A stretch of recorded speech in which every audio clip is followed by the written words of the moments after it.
Hello students hello students आप सभी का मेरे चैनल संस्कृति आर्ट क्लासेस में बहुत बहुत स्वागत है।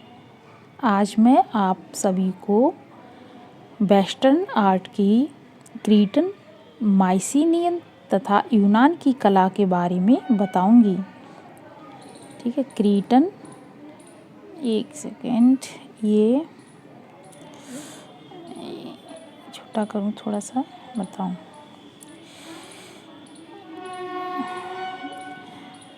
Art of Cretan, Mycenaean and Greece. ठीक है, इसके बारे में बताऊंगी। देखिए, क्रीटन माइसीनियन कला, देखिए एक सेकेंड।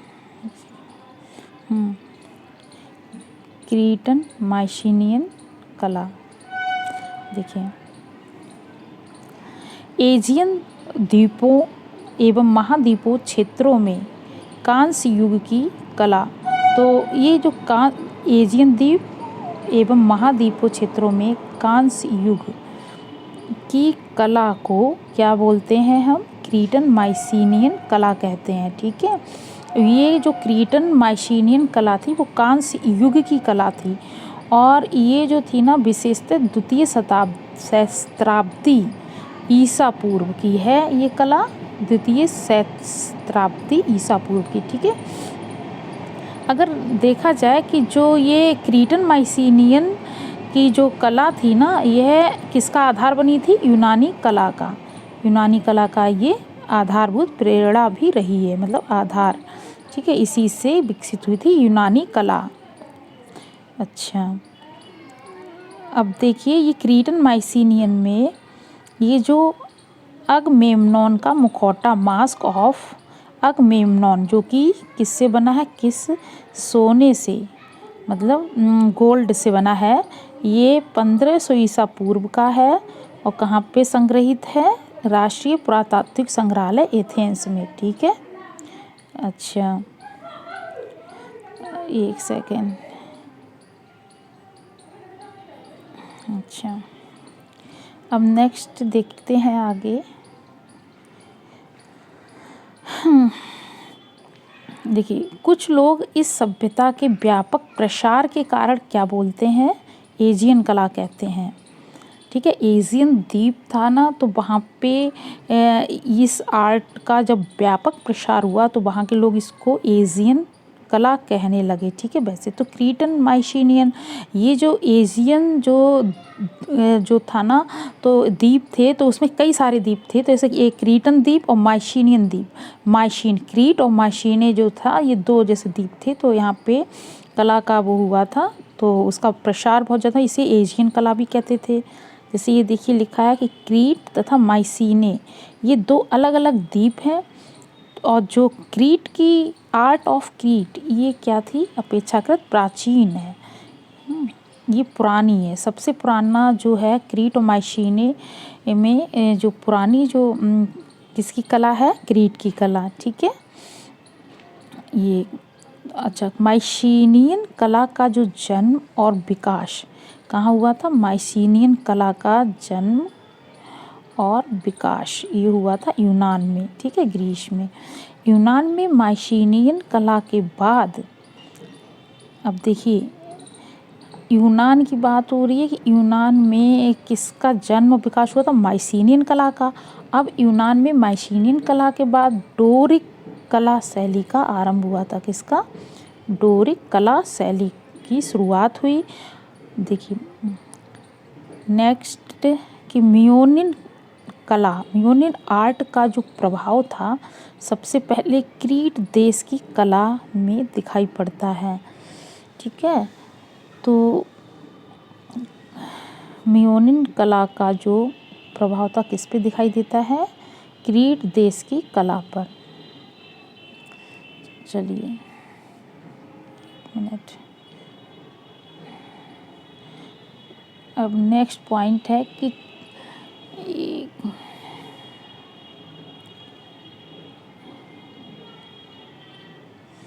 देखिए क्रीटन माइसिनियन कला, एक मिनट चित्र, क्रीटन माइसिनियन कला ने ही क्या किया था, यूनानी शास्त्रीय कला, यूनानी जो क्लासिकल आर्ट की पृष्ठभूमि तैयार की थी, उसका जो बेस बना था, आधार मतलब किससे डेवलप हुई थी यूनानी शास्त्रीय कला, वो क्रीटन माइसिनियन कला से, ठीक है। और होमर जो थे उन्होंने जो इलियड एक ग्रंथ लिखा था, तो होमर द्वारा रचित इलियड में वर्णित त्राय नगर के अवशेष एशिया माइनर में माइसीने के निकट प्राप्त हुए। तो माइसीने द्वीप थाई, तो माइसीने में एशिया माइनर के में क्या मिला था, किसके अवशेष, त्राय नगर के, ठीक है। ये बात इलियड में उन्होंने लिखी है, ये बात त्राय नगर के अवशेष एशिया माइनर में माइसीने के निकट प्राप्त हुए हैं। एक प्रसिद्ध चित्र है एक्रोपोलिस का युद्ध। ये जो चित्र है माइसीनियम राजप्रासाद, मतलब माइसीनियम में जो महल थे वहाँ पे अंकित मिलते हैं एक्रोपोलिस का युद्ध। क्रीटन काल में क्या सागरीय और उद्यानी वातावरण से संबंधित विषय और आकृतियों को प्रमुखतः जो चित्रण विशुद्ध अलंकारिक शैली में किया गया है, ठीक है। सागरीय से संबंधित विषय और उद्यानी वातावरण, ठीक है, गार्डन और सागरीय, ठीक है, तो अलंकारिक शैली में किया गया है ये चित्रण। अच्छा, क्रीटन काल की बात हो रही है। अब क्रीटन कला में मानव आकृतियाँ जो बनी है वो किस संदर्भ में मानव आकृतियाँ बनी है, धार्मिक उत्सवों के संदर्भ में, ठीक है, क्रीटन काल में। अच्छा, माइसीनियन कला में, ये तो क्रीटन कला की बात हुई थी, मानव आकृतियाँ जो बनी, और उसमें जो क्रीटन कला में जो क्या विषय क्या थे, किस पे आकृतियाँ जो बनी थी प्रमुखतः चित्र, क्या वो सागरीय और उद्यानी वातावरण के संदर्भ में है, अलंकारिक शैली में। अच्छा, माइसीनियन कला में जो चित्र बनी थी वो सूक्ष्मता और अलंकारिकता की प्रवृत्ति अधिक पाएगी चित्रों में, ठीक है। सूक्ष्म चित्र थे और अलंकारिकता से संबंधित, ठीक है। अलंकारिक का मतलब होता है जैसे फूल पत्तियाँ, ये सब चीज़ें, इनको उसमें ज़्यादा दर्शाया गया है, ठीक है, माइसीनियन कला में। अब जो है अब आर्ट ऑफ ग्रीस, ठीक है, यूनान की कला। देखिए पश्चिमी सभ्यता एवं कला के मुख्यतः दो स्रोत रहे हैं, किसके, पश्चिमी सभ्यता के और पश्चिमी कला के दो स्रोत माने गए, एक तो यूनान, दूसरा बाइबिल, ठीक है, यूनान और बाइबिल। ये देखिए यूनानी एक पात्र है, ये यूनानी पात्र कला, इसमें काली आकृति वाले मृदभांड मिले कहाँ, यूनान, ग्रीस में। ये बात क्वेश्चंस आते हैं, पूछा गया था। जियोमेट्रिक एम्फोरा, वाश चित्रकला, ठीक है, ये वाश चित्रकला में बना है, वाश माध्यम में, ठीक है, काली आकृति वाले मृदभांड पाए गए हैं ये। अच्छा, अब नेक्स्ट पॉइंट पे आते हैं। देखिए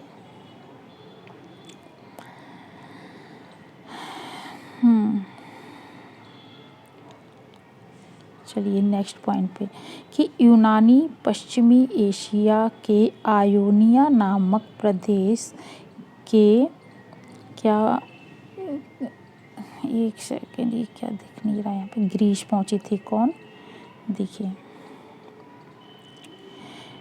यूनानी जो थे ना, यूनान के रहने वाले लोगों को यूनानी तो बोलेंगे, जैसे हम लोग को इंडियंस, ऐसे ही।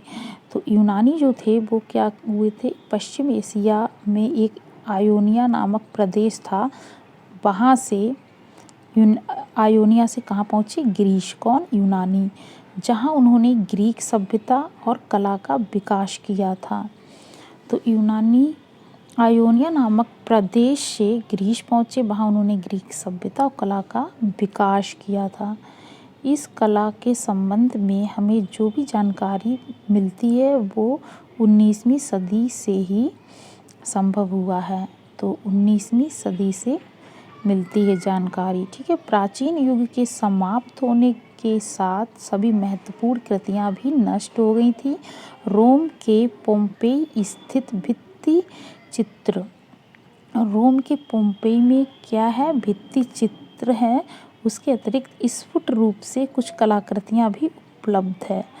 ठीक है, भित्ति चित्र मिले हैं और कुछ कलाकृतियां भी मिली हैं, लेकिन चित्र तो एक भी नहीं मिलते। ठीक है, अच्छा, अब अरस्तु, प्लेटो, प्लिनी और सिसरो।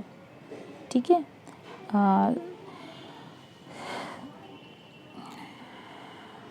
देखिए जो हिस्ट्री के जो फादर ऑफ हिस्ट्री जो हैं वो हेरोडोटस हैं। तो अब हेरोडोटस को फादर हिस्ट्री का जो फादर बताया, किसने बताया था? वो सिसरो ही थे। ठीक है, अब अरस्तु, प्लेटो, प्लिनी और सिसरो इत्यादि ने क्या किया? चित्रकला में जो उल्लेख किया है, हमें कला के इतिहास के लिए उन्हीं पर आधारित रहना पड़ेगा, तब हमें आर्ट की जानकारी मिलती है। इन्होंने जो भी चित्रकला से संबंधित जो उल्लेख किया, अरस्तु, प्लेटो, प्लिनी और सिसरो ने। ठीक है, अब देखिए यूनानी सभ्यता का उदय कहाँ हुआ था? क्रीट में। तो इसका जो उदय हुआ यूनानी सभ्यता का, क्योंकि यही क्रीट जो था ना, क्रीटन माइसिनियन, वो ही पृष्ठभूमि तैयार की, मतलब इसका आधार कौन रहा था? क्रीटन माइसिनियन कला। ठीक है, इसी से क्या है? यूनानी कला विकसित हुई थी, इसीलिए इसका लेकिन उदय क्रीट में हुआ था, क्रीट देश में। ठीक है, यूनानी सभ्यता का उदय। अब प्राचीन ओलंपिक खेल, प्राचीन ओलंपिक खेल यूनान के ओलंपिया शहर, ये ओलंपिया शहर कहाँ है? यूनान में है, ग्रीस में है ओलंपिया शहर। तो ये कब शुरू हुए थे? ये भी क्वेश्चन पूछा गया है कि प्राचीन ओलंपिक खेल यूनान के ओलंपिया शहर 776 ईसा पूर्व में शुरू हुए। पहली बार यह खेल जो हुआ था, ये ग्रीक देवता यानी कि यूनान के देवता थे कौन? ज्यूस, तो उसके सम्मान में खेला गया था। ये भी क्वेश्चन आ चुका है कि ये जो यूनान मतलब जो ओलंपिक जो गेम हुआ था, किस देवता के सम्मान में खेला गया था? देवता देवी जो मतलब किसके, तो वो जैसे उसमें ग्रीक देवता से ज्यूस या और एफ्रोडिटी देवी वो थी, उनके नाम ऐसे 2-3 नाम दिए थे, तो पता होना चाहिए वो ग्रीक देवता ज्यूस के सम्मान में खेला गया था। और कब शुरू हुआ था? 776 ईसा पूर्व में। ठीक है, देखिए प्रत्येक चौथे वर्ष आयोजित होने वाले, ये 4 साल में खेला जाता है ये। ठीक है, ओलंपिक गेम। तो इन खेलों ने यूनान के समस्त निवासियों को एक सूत्र में बांधने का प्रयत्न किया था। ये गेम क्यों होता था? ताकि एक सूत्र में, मतलब वो चीज़ ना, सब एक यूनिटी के वजह से। ठीक है, तो यूनान के समस्त निवासियों को एक सूत्र में बांधने का प्रयत्न किया था इस गेम ने। कौन सी? Olympic game. ठीक है, अब देखिए यूनान के इतिहास में 1200 ईसा पूर्व से 900 ईसा पूर्व तक अंधकार युग कहा जाता है। क्वेश्चन आ गया है, ये भी क्वेश्चन आया था कि अंधकार युग किसको कहते हैं, लेकिन वो यूनान के इतिहास की बात करी जाए कि देखिए यूनान के इतिहास में टाइम पीरियड याद रखना, 1200 ईसा पूर्व से 900 ईसा पूर्व का जो समय था ना, 1200 से 900 ईसा पूर्व के समय को हम अंधकार युग कहते हैं। ठीक है, चलिए अब नेक्स्ट, वस्तुतः अगर यूनानी सभ्यता और संस्कृति अति प्राचीन है, इसकी गणना विश्व की प्राचीनतम संस्कृतियों में की जाती है। ठीक है, तो इस जो यूनानी वस्तुतः अगर देखा जाए तो यूनानी जो सभ्यता और संस्कृति वो अति प्राचीन है और इसकी गणना विश्व की प्राचीनतम संस्कृतियों में की जाती है। ठीक है, यूनानी यूनानी और रोमन सभ्यता को पाश्चात्य सभ्यता का पालना कहते हैं। इम्पोर्टेंट है पॉइंट ये। यूनानी और रोमन सभ्यता, कौन कौन सी सभ्यता को क्या कहते हैं, देखिए ये इम्पोर्टेंट पॉइंट है। देखिए यूनानी और रोमन सभ्यता, यूनानी रोमन सभ्यता को पाश्चात्य सभ्यता का पालना,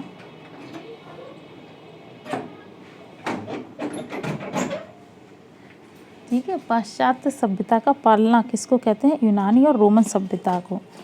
देखिए सुकरात, प्लेटो और अरस्तु जैसे, सुकरात, प्लेटो और अरस्तु जैसे जो प्राचीन यूनानी दार्शनिक थे, इनका भी उदय कहाँ हुआ है, ग्रीस में, यानी कि यूनान में, ठीक है।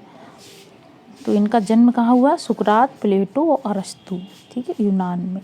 ये यूनानी दार्शनिक थे इसीलिए कहलाते हैं।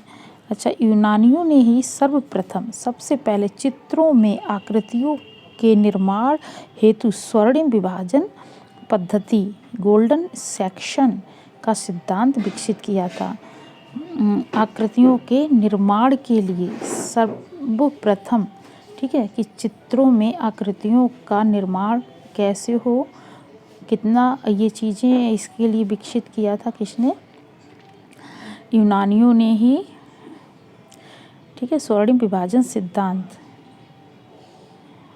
अच्छा, अब क्या है कि यूनानी कलाकारों को मिस्र की कला का अनुकर्ता और अनुगामी कहा जाता है, ठीक है। मिस्र की कला का जो करता और अनुगामी यूनानी कलाकारों को कहते हैं, किसकी, मिस्र की कला का अनुकर्ता और अनुगामी कहते हैं, ठीक है। किंतु वास्तव में उन्होंने एक पूर्णतः भिन्न कला जगत की सृष्टि की थी, किसने, यूनानियों ने। चलिए अब देखिए नेक्स्ट पॉइंट पे आते हैं हम, कि यूनानी जो कलाकारों के लिए यह भौतिक एवं दृश्य जगत ही सत्य था।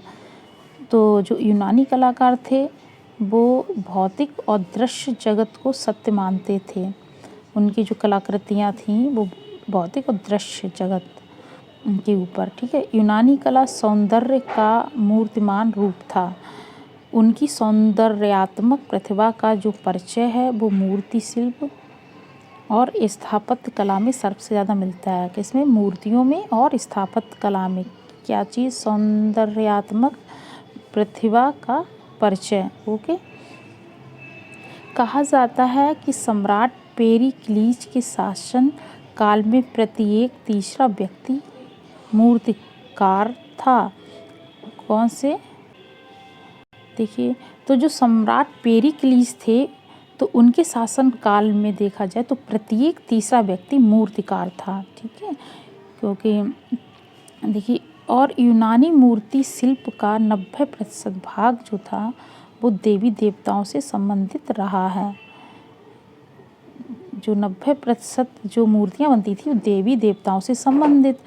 यद्यपि देवी देवताओं की नग्न मूर्तियाँ भी बनाई गई हैं, किंतु फिर भी उसमें पवित्रता और लावण्य था। लावण्य का मतलब सुंदरता, ठीक है, कांति होती सुंदरता। भाई ये सुंदरता सुंदर है तो और उसे सुंदर बना देना, इसे लावण्य कहते हैं, ठीक है।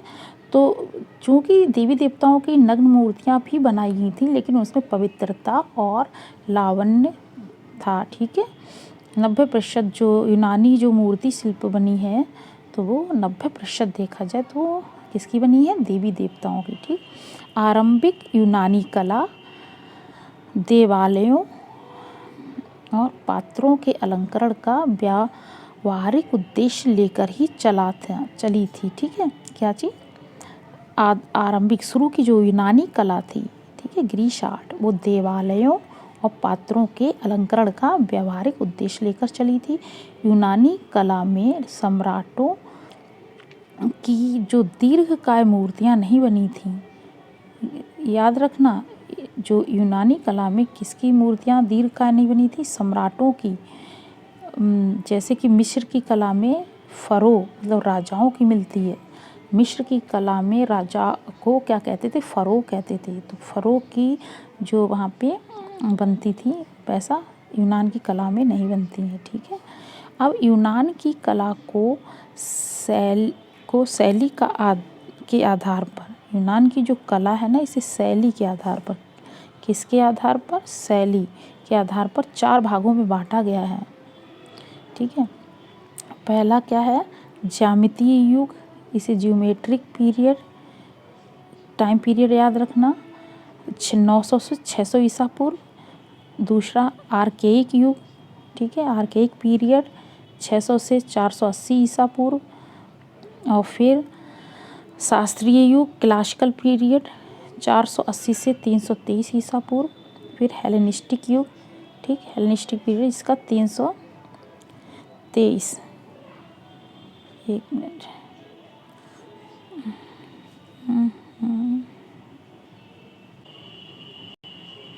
एक सेकंड। देखिए, यूनान की कला को शैली के आधार पर 4 भागों में बांटा गया है। पहला क्या है, ज्यामितीय युग, ज्योमेट्रिकल पीरियड, टाइम पीरियड 900 से 600 ईसा पूर्व। आर्केइक युग जो है ये 600 से 480 ईसा पूर्व है। और शास्त्रीय युग, क्लासिकल पीरियड होता है इसका 480 से 323 ईसा पूर्व। और हेलेनिस्टिक युग जो है वो ये पीरियड जो है 323 से 30 ईसा पूर्व, सब ईसा पूर्व के हैं। तो 4 जो भाग हैं वो हैं ज्यामितीय युग, आर्केइक युग, शास्त्रीय युग और कौन सी, हेलेनिस्टिक युग, ठीक है। देखिए, अब सबसे पहले ज्यामितीय युग के बारे में देखते हैं। ज्यामितीय युग, ठीक है। और इसका टाइम पीरियड 900 से 600 ईसा पूर्व, ठीक है। देखिए, यूनान की प्रथम ज्यामितीय शैली जो है 900 ईसा पूर्व के लगभग कहाँ से शुरू हुई थी, एथेंस में। इस समय के यूनानी कला के उदाहरण केवल पात्रों के रूप में मिलते हैं। किस समय की बात हो रही है, ज्यामितीय युग की बात हो रही है, ज्योमेट्रिक पीरियड की। तो उस समय की कला में केवल जो पात्र के रूप में मिलते हैं यूनानी कला के उदाहरण, जो घरेलू और दाह संस्कारों के समय क्या होता था, दोनों में उपयोग होते थे, ठीक है। अच्छा, अब नेक्स्ट पे आते हैं। देखिए, यूनान की कला के विषय में जानकारी मूलतः जो किसके विषय में, यूनान की कला के विषय में जो जानकारी है मूलतः मिट्टी के चित्रित पात्रों, बाँस चित्रकला में बने थे और तस्तरियों के आधार पर मिलती है, ठीक है। मिट्टी के जो चित्रित पात्र और तस्तरियों के आधार पर मिलती है किसकी जानकारी, यूनान की कला की जानकारी। इन पात्रों पर ज्यामितीय क्या बनी है, रूपों का सबसे ज़्यादा प्रयोग हुआ है। मानव व पशु आकृति का अभाव है, ये बात ध्यान रखना। तो मानव व पशु की आकृति का अभाव है किसमें, ज्यामितीय युग की हम पीरियड की बात कर रहे हैं, ठीक है। तो ज्यामितीय रूपों का पात्रों पे यूज हुआ है, ठीक है, बर्तनों पे, ठीक है। अच्छा, तस्तरियों के आधार पर इनकी जानकारी मिलती है यूनान की कला की, ठीक है। इस समय काली आकृति वाली तकनीकी की कहाँ, यूनान की कला में ज्यामितीय युग में जो ब्लैक फिगर तकनीक कहते हैं। तो काली आकृति का मतलब फिगर ही तो बनाएंगे ना, तो वो ही काली आकृति वाली तकनीक यानी ब्लैक फिगर तकनीक का प्रयोग कहाँ हुआ था, यूनान की कला में। पर किस पीरियड में, ज्यामितीय पीरियड में, जिनमें क्या था कि काले रंग से मिट्टी के पात्रों पर ज्यामितीय आलेखन बनाए गए हैं, ठीक है। किससे, काले रंग से बनाए गए हैं मिट्टी के पात्रों पर ज्यामितीय आलेखन। और इसका जो श्रेष्ठ उदाहरण जो है वो 750 ईसा पूर्व के लगभग एथेंस में निर्मित क्या चीज़, डाईपाइलान शैली के पात्र हैं। डाईपाइलान शैली के पात्र हैं, एथेंस में बने थे 750 ईसा पूर्व के। अब इसी समय यूनान में होमर नामक जो कवि हुए हैं, तो जो जन्म से बताइए होमर जो थे वो दोनों आँख से अंधे थे। वे यूनान के सबसे महान और आदि कवि थे। ठीक है, अंधे होने के बावजूद होमर ने 2 महाकाव्य, कितने 2 महाकाव्य, एक तो इलियड, दूसरे ओडिसी, ठीक है, इनकी रचना की थी। किसने? होमर ने। अच्छा, इलियड में क्या चीज़, किसकी जानकारी मिलती है हमें ट्राय राज्य के साथ ग्रीक लोगों के युद्ध का वर्णन मिलता है। जो ट्राय राज्य था तो उसके साथ ग्रीक लोगों के युद्ध का वर्णन मिलता है किसमें? इलियड महाकाव्य में। अच्छा, इस महाकाव्य में ट्राय की विजय और ध्वंस की कहानी तथा यूनानी जो वीर था एक्लिस, ये यूनानी वीर था, इसकी वीरता की गाथाएं हैं किसमें? इलियड में। ठीक है, एक यूनानी वीर जिसका नाम है एक्लिस, इसकी वीरता की गाथाएं। और इलियड जो महाकाव्य, इसमें ट्राय की विजय और ध्वंस की कहानी के बारे में लिखा हुआ है। ओडिसी जो महाकाव्य है, ओडिसी महाकाव्य, ठीक है, इसमें यूनानी वीर यूलिसिस की कथा का वर्णन है। तो 2 वीर थे यूनानी, एक एक्लिस, दूसरा है यूलिसिस। तो एक्लिस के बारे में हमें पता चलेगा किस ग्रंथ से? तो वो कौन सा था? इलियड। और ओडिसी में हमें यूलिसिस के बारे में। अच्छा, ठीक है, अब देखिए ये दोनों महाकाव्य प्राचीन यूनानी और हेलेनिक भाषा में लिखे गए हैं। ये दोनों महाकाव्य कौन सा? इलियड और ओडिसी महाकाव्य जो लिखे गए हैं किस भाषा में? यूनानी भाषा बोलो या हेलेनिक भाषा, ठीक है, इस भाषा में लिखे गए हैं। इन दोनों महाकाव्यों की घटनाओं को भी पात्रों पर चित्रित किया गया है। जो इसमें घटनाएं के बारे में लिखा है तो उस किस पे चित्रित किया गया है? पात्रों पर। ठीक है, अच्छा, अब नेक्स्ट चलिए आगे बढ़ते हैं। ज्यामितीय युग के कलाकारों ने क्या किया था? देखिए, ज्यामितीय युग के कलाकारों ने काष्ठ मतलब लकड़ी, हाथी दांत, मिट्टी, विशेष रूप से कांस्य प्रतिमाओं का निर्माण किया।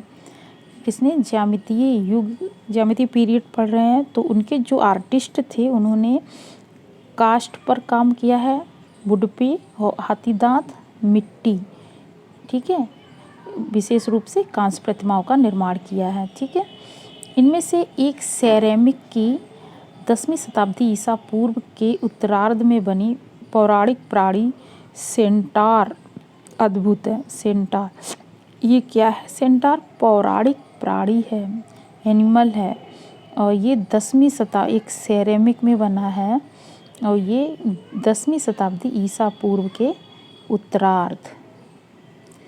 ठीक है, सेंटार जिसका जो कमर से नीचे का भाग घोड़े का और ऊपरी भाग किसका है? मानव का।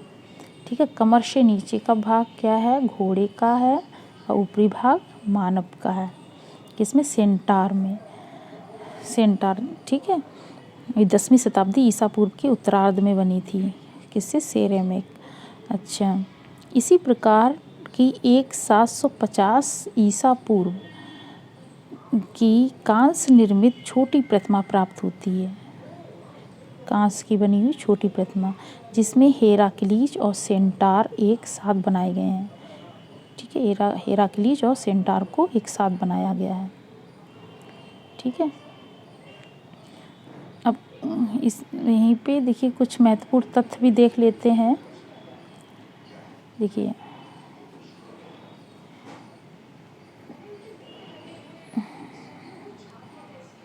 चलिए, क्रीट जो है एक विशालतम द्वीप था। क्रीट क्या? खुद वो द्वीप है जो कि कहाँ स्थित था? ये यूनान में था। ठीक है, ग्रीस में, उसके दक्षिण में था। क्रीट जो है ये द्वीप कहाँ है? यूनान के दक्षिण में। क्रीट की कला अपने चरमोन्नति पर कब पहुँची थी? ठीक है, वो 1600 ईसा पूर्व में। ठीक है, 1600 ईसा पूर्व में चरम स्थिति में पहुंची थी। कौन? क्रीट की कला, आर्ट ऑफ क्रीट। सागरीय शैली यानी कि मैरीन शैली है, समुद्र को मरीन भी कहते हैं, मैरीन, ठीक है। अच्छा, सागरीय शैली या मरीन शैली में 1500 ईसा पूर्व का ऑक्टोपस क्या है? एक मिनट। ऑक्टोपस जो पात्र है, एक सेकेंड, ऑक्टोपस पात्र कहाँ से मिला? ऑक्टोपस पात्र जो मिला था हमें पालाई कास्ट्रो से। ऑक्टोपस पात्र जो मिला था पालाई कास्ट्रो से, ठीक है। और सागरीय शैली में बना है, ठीक, 1500 ईसा पूर्व का। माइसीनिया स्थित है, कहाँ है? यूनान में, क्रीट के उत्तर की ओर है, ठीक है। माइसीनिया भी द्वीप है, ठीक है। माइसीनियम सभ्यता और संस्कृति विकसित हुई थी पेलोपोनेसस में, ठीक है। पेलोपोनेसस में माइसीनियम सभ्यता और संस्कृति विकसित हुई। बुल जम्पर नामक भित्ति चित्र प्राप्त होता है नाशोम या मिनोन भी कहते हैं। नाशोम मिनोन से क्या मिलता है? बुल जम्पर नामक ये क्या है? भित्ति चित्र है, ठीक है। और बालबक का रोमन मंदिर किस देवता से संबंधित है? बालबक का रोमन मंदिर वो बाल देवता से। यूनान में ओलंपिक खेलों का आरंभ 776 ईसा पूर्व में हुआ था। इट्रस्कन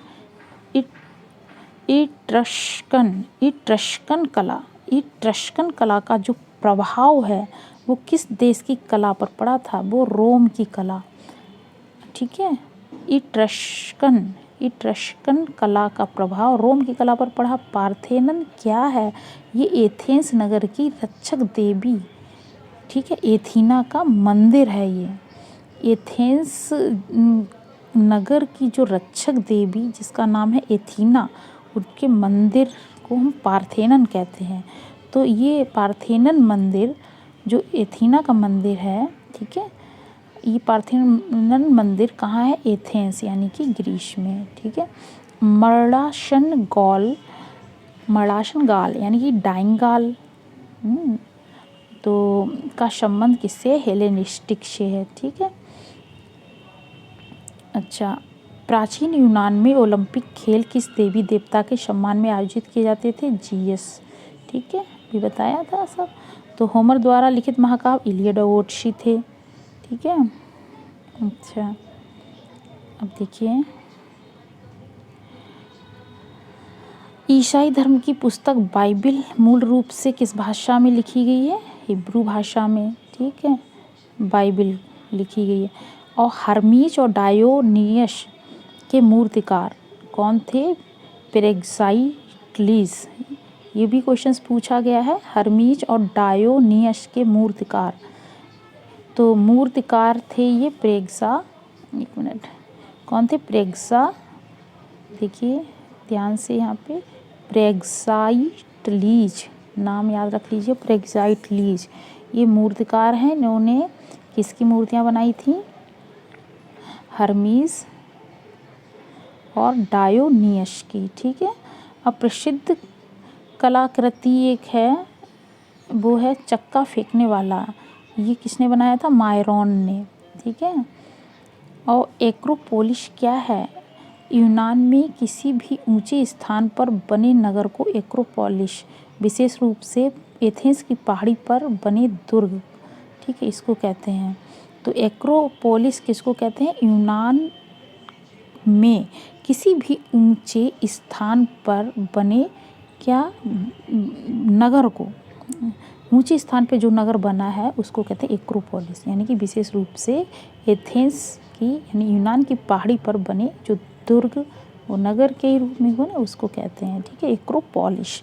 अब डोरीफोरस इसे इंग्लिश में स्पीयरमैन कहते हैं। इसकी मूर्ति शिल्प किसने बनाई थी? पॉलीक्लीतस ने बनाई थी। तो डोरीफोरस या स्पीयरमैन, ये जो मूर्तियाँ बनाई थी किसने? पॉलीक्लीतस ने, ठीक है। चलिए अब आगे बढ़ते हैं। अच्छा, चलिए अब देखिए वस्तुतः जैसे अब ज्यामितीय युग जो ऊपर पढ़ रहे थे तो उसका ये छोटा सा पार्ट एक लाइन है, देखिए ये भी देख लेते हैं कि वस्तुतः देखा जाए कि यूनानी अपने देवताओं का निवास स्थान जो था वो उत्तर पूर्व यूनान में स्थित ओलंपस पर्वत मानते थे। तो ये अपने देवताओं का स्थान जो था, निवास स्थान, वो उत्तर पूर्व में स्थित क्या है, ओलंपस पर्वत, उसको मानते थे, जहाँ मुख्यतः Zeus, Hera, Apollo, Poseidon, Ares, Aphrodite, Artemis, Athena, इनके मंदिर थे। तो किसके मंदिर थे, देखिए 1 2 3 4 5 6 7 8, ये इनके देवता थे। ठीक है, इनके मंदिर थे 8 देवता। अब इनके आपको कि ये ज्यूस जो थे किसके देवता माने जाते हैं, आकाश के। ठीक है, आकाश के देवता कौन, ज्यूस। हेरा जो है वो ज्यूस की पत्नी है, ये ज्यूस है, इनकी पत्नी का नाम हेरा है।